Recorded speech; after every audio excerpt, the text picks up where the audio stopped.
Brigadier Khare, if we just look into the past to understand the present and the future in terms of peace accords which have been completely turned upside down in the past, how do you visualize the latest one? Are you optimistic about it? Is there still some caution that's needed? Okay, for a young country like South Sudan, the accord came immediately 2 years into their independence. So, this was a time when they were possibly still grappling with becoming a state, and then it broke out into a political fight. So, that is where the world community stepped in, and the first accord came in January of 14. This was followed by some more fighting, and the next accord we had was in 15, and then one more in December of 17, and this is version 4 that we are looking at. So, the rapidity with which accords are happening do not bring in too much of newness or content into the whole thing. So, it is the same parties which we want them to get onto the negotiating table, and the issue remains that while the agreements have not rolled out the way they were supposed to, but a lot of violence has taken place, a lot of displacement has taken place. So, we are looking at possibly an agreement which needs to do much more than what was originally conceived, but this is definitely going to require much more imagination and vision, and I think much more material and support financially from the world community. So, while there is optimism to say that there is an accord in place, the rollout of the accord as we see it is not following the dictated timelines. By May of 2019, we were looking at couple of institutions in being placed. So, these institutions would have contributed towards the concept of state formation, but unfortunately timelines are not being met. One major thing is the issue of cantonning. So, we are looking at the contesting forces, namely SSPDF, IO, and also the militias of the SOA, SSOA, which need to get into a joint training to make a one single army. So, till that does not happen, there is no monopoly of the state on violence, which I think is the singular building block. The army uniting to become one and being controlled centrally is the key factor or a key determinant in the success of the peace process. You're talking about timelines, but at least the two main armed groups are talking to each other. Yes, they are, namely, if I put it in context, so we have the SSPDF, which is led by President Salva Kiir, and the newer group, the largest group, or the IO, which is being led by the Vice President Riek Machar. But this agreement also takes on board the former detainees, which also have factions. So, this is definitely a more inclusive agreement, but does it really interpret into being able to limit the violence, the levels of violence which we see in the hinterland, which have now taken a spin in terms of banditry and robbery, and because people need to survive. So, the complexion of the problem on ground is changing.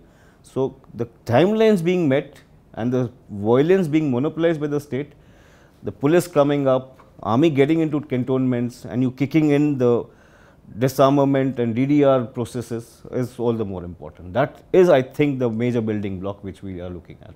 You put out the 4 previous times accords had been trying to be implemented. Here, is there another difference also, that there are key regional leaders who have a personal stake in it? Yes, South Sudan is a landlocked country. It's got borders neighboring 6 states, and the major players, of course, are President al-Bashir from Sudan. Sudan incidentally is already up in turmoil, and down south we have Uganda and Kenya, and the Ugandan President Museveni is a very major key player in this whole thing. In fact, it's on the abilities and the personal intervention of these two presidents that this accord finally, the talks moved from Addis Ababa to Khartoum and got implemented. So, while it started as a IGAD initiative, but these two leaders have put their weight behind the accord, and it's finally got inked on 12 September of 2018.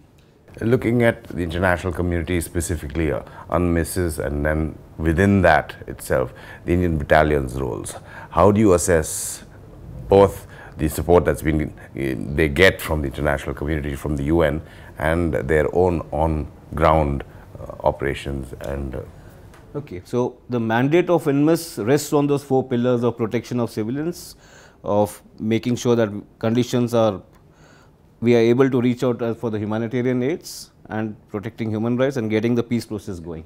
So I think it's an all-inclusive mandate, and the presence of UN in terms of visibility, I think, is the major factor, which is reassuring at least to the community that people are around and the world has not given up on them, which is important because on the 4th version of the accord, you need to be supported. People need the reassurance that things are happening. So we have cases where people walk up to us on the ground as troops and request for certain help in terms of small help that we can render.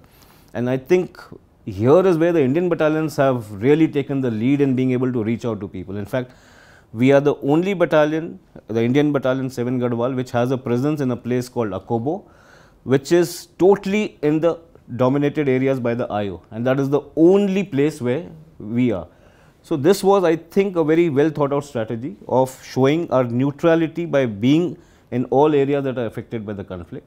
And Indian peacekeepers, we are 2,547 today, officers, JCOs and men, and including our lady officers here who are able to reach out to the community and build up our perspective of being able to help them in a better manner.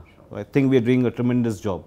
You mentioned Akobo in IO held territory. Even the setting up or the shifting now that's happening for the INDBATT I, first post being set up on the western side of the Nile. Yes, from Belut.